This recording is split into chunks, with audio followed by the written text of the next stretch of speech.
Theresa May could be ousted from NO10 and replaced by a Brexiteer dream team if she tries to keep Britain in a customs union with the EU, Tory MPs have reportedly warned. Eurosceptics are plotting to install Boris Johnson as PM with Michael Gove as his deputy and Jacob Rees-Mogg as Chancellor if Mrs May goes soft on Brexit.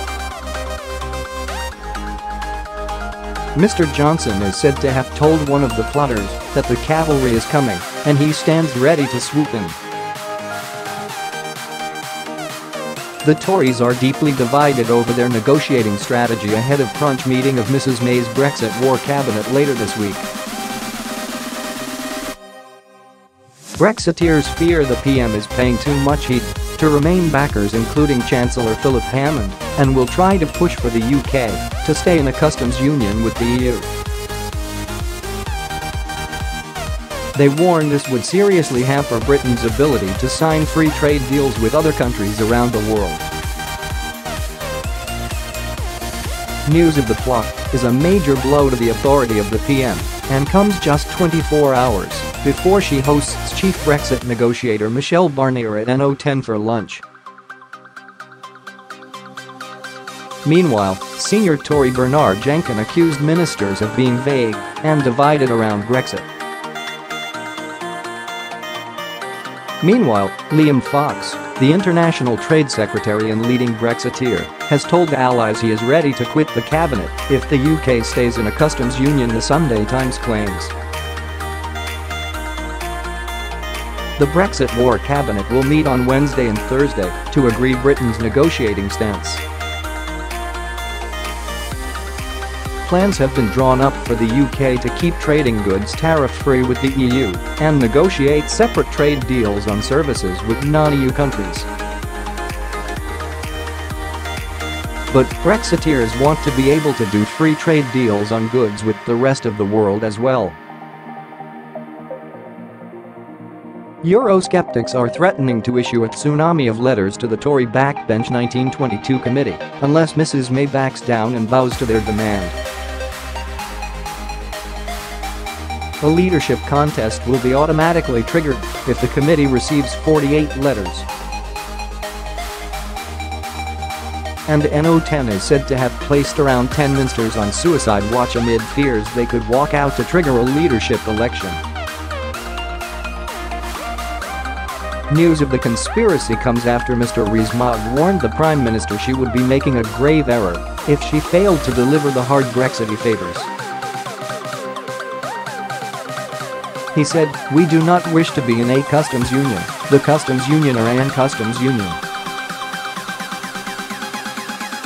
Meanwhile, in an interview with the Mail on Sunday, Mr Rees-Mogg failed to kill off claims he could be installed in Downing Street, saying he is flattered by the speculation. He also compared himself to Michael Heseltine, who famously denied planning to challenge Margaret Thatcher before doing precisely that. According to bookmakers, city tycoon and devout Catholic Mr Rees-Mogg is strong favourite to be the next Tory leader, with his reputation enhanced by his cool response to protesters who disrupted his speech in Bristol. In a wide-ranging interview, Mr Rees-Mogg warned Mrs May against a Brexit fudge, saying she must follow Mrs Thatcher's dictum of avoiding muddle, fiddle-fuddle. He also suggested it was pro-soft Brexit Chancellor Philip Hammond, not him, who was undermining Mrs May. Mr Rees-Mogg urged the PM to resist pressure from Mr Hammond to retain partial access to the EU customs union, and he hit back at a jibe by a Tory foe that he is a barmaid's idea of a gentleman. Mr Rees-Mogg's growing power as leader of the hardline group of Brexit Tory MPs, the European Research Group, has caused alarm among soft Brexit Tories. Former Minister and leading Remainer Anna Soubry has said she will quit the party if Mr Rees-Mogg, who opposes abortion, including in rape cases, and also opposed gay marriage, becomes leader. A senior minister said last night, "Anna is not alone. Many of us would never support a Rees-Mogg government." His views are from the arc and would make Jeremy Corbyn in number 10 a certainty. Among the Conservatives appalled by the growing influence in Downing Street of the so-called Mogmentum phenomenon is Mr Hammond. One ally of the Chancellor said, "The PM is so weak, it's as if Rees-Mogg is the de facto PM." Pressed to respond by this newspaper, Mr Rees-Mogg said, "It's preposterous. I wouldn't dream of ordering the Prime Minister. He was simply trying to help shape Brexit and completely entitled to express my opinion. But he made it clear Mrs May faces trouble if reports she plans to back calls by Mr Hammond for the UK to retain partial access to the customs union after Brexit are true. It is not consistent with the Prime Minister's avowed policy, so I don't expect it to happen. It would be a grave error because it would fail to get the benefits of Brexit. Muddle, fiddle, fuddle, as Margaret Thatcher used to say." Was he suggesting Mrs May was finished if she didn't do what he wanted? Of course I'm not. She has my unconditional support. Leadership elections tend to do the party and the country harm. How did he feel about overtaking Boris in the leadership stakes? Very flattering. I know this is the Michael Heseltine formula, but I just can't see the circumstances. Lord Heseltine famously used the same mantra when asked if he planned to oust Mrs Thatcher. It turned out he was fibbing. He brought her down in 1990, but was beaten to number 10 by John Major. Mr Rees-Mogg is also equivocal when asked why he has never said he does not want to be leader. Want is the wrong word. Asuc and Mrs May, it is a duty rather than a want. His reply leaves open the prospect that if fellow Tory MPs ask him to be leader, he will regard it as his duty to accept.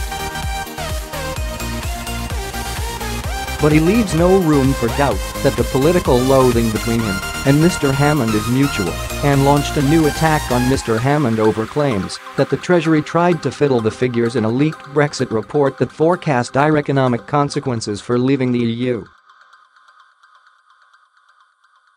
Asked if he blamed Mr Hammond, he said, "Either he is not in control of his department, or he is allowing his department to do this. He needs to answer the questions as to what the Treasury is up to." Mr Rees-Mogg said his comments were more in response to what is going on from the Treasury than me trying to push the Prime Minister in any direction.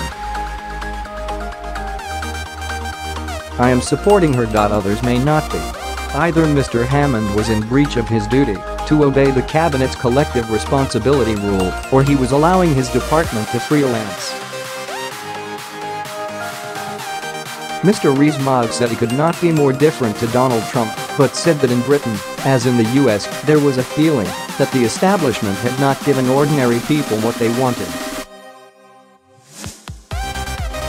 Mr Rees-Mogg dismissed writer and ex-Tory MP Matthew Parris's description of him as a barmaid's idea of a gentleman, saying, "I take it as a compliment." Unlike Mr Parris, I'm not snooty about barmaids. By Glenn Owen for the Mail on Sunday, an ally of Boris Johnson last night denied claims at Westminster that he was considering resigning to trigger a leadership contest against Theresa May. Security Minister Ben Wallace, a former officer in the Scots Guards, was named by a senior party source as being on a watch list held by Tory whips. But last night Mr Wallace protested his loyalty to the Prime Minister, saying, "I am doing the job I love." Which in politics is rare. Heroes are something I couldn't be less interested in. When asked about the watch list, he said, "It isn't the whips who believe that, I know for a fact. It is others Another minister on the whip's watch list is Defence Minister Tobias Ellwood, who is understood to be frustrated at not being promoted to the cabinet in Mrs May's botched reshuffle last month. He is angry at the Treasury over proposed defence cuts, and sources say he has a tense relationship with his Secretary of State, Gavin Williamson. Number 10 considered moving Ellwood in the reshuffle due to the terrible personal chemistry between him and Mr Williamson. Now party figures fear Ellwood may be tempted to resign. The 52-year-old, who was a captain in the Royal Green Jackets, became a national hero during last year's terrorist attack on Parliament when he gave mouth-to-mouth resuscitation to police officer Keith Palmer, who later died of his injuries. Mr Ellwood told the Mail on Sunday, "Resigned? Resigned? At the very moment when there's a duty to step forward. No.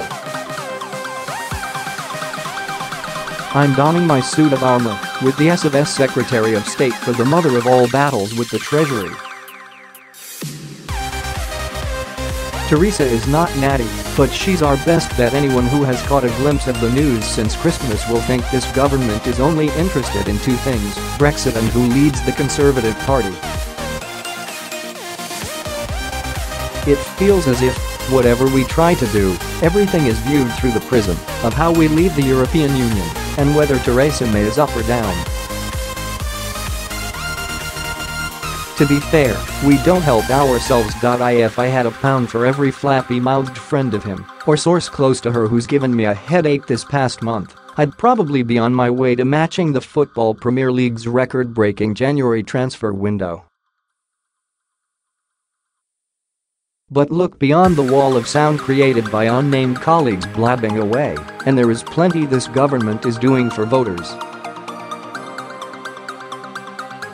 We've got unemployment down to a 40-year low, the highest number in real jobs since 1975. We've increased the national living wage and cut income tax to put extra cash in your pay packets. We've put a further £2.8 billion into our NHS, £1.3 billion for schools, and cut stamp duty for 95% of first-time buyers. And in December, the Prime Minister achieved something that many of the sneerers and doom-mongers thought would never happen. She and the EU agreed sufficient progress had been made in the first round of our Brexit talks. Leadership isn't about soaking up the glory when things are easy. It's about picking up the mantle after a national debate that divided the nation. It's calmly and carefully planning for the future of the UK outside the European Union. And it's grafting to deliver the crucial progress every step of the way.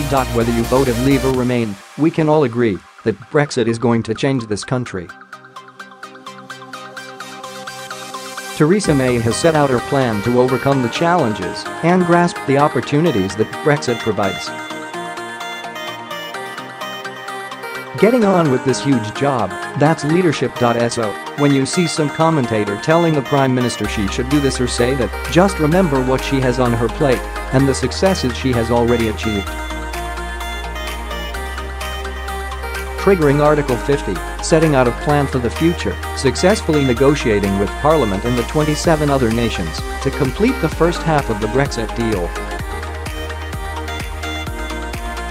And through all this, never losing sight of the promise she made on the steps of Downing Street to get things done at home and build a stronger economy and fairer society for everyone. We have the right person in charge to keep up this work and focus on the job in hand as we build that country that truly works for everyone. She might not have the natty chant or the online warriors, but this is a Prime Minister who will never stop fighting for you or this country she loves.